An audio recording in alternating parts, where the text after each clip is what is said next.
લોકમત ન્યૂઝમાં આપનું સ્વાગત છે।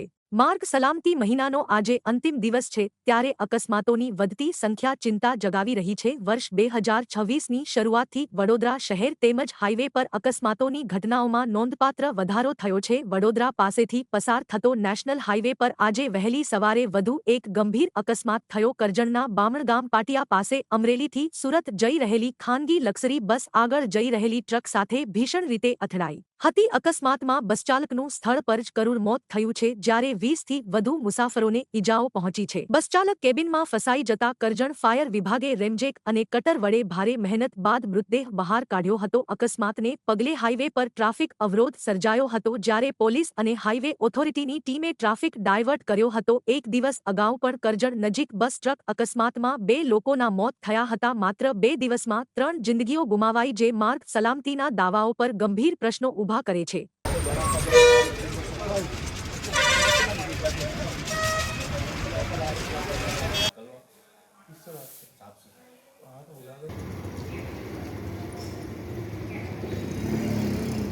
થોડું ઓવર સ્પીડ ને રફ ડ્રાઇવિંગ હતું। ઓવર સ્પીડ ને રફ ડ્રાઇવિંગ। તમારી બસ તમે કઈથી કઈ જતી હતી? તમે સેવા અમરેલીથી સુરત।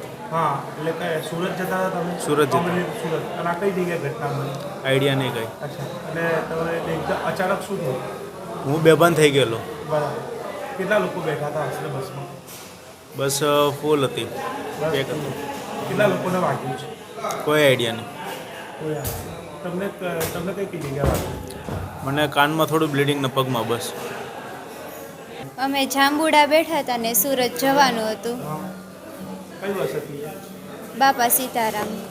બાપા સીતારામની બસ હતી અને અમરેલીથી સુરત જતા? જાંબુડાથી સુરત જતા હતા અને હે પહેલાં સ્પીડમાં કહતો હતો ને તો પછી બધાએ ના પાડી કે તમે સ્પીડ બહુ કરો માં એમ, પછી તો ધીમે ધીમે ઝકાલતા હતા।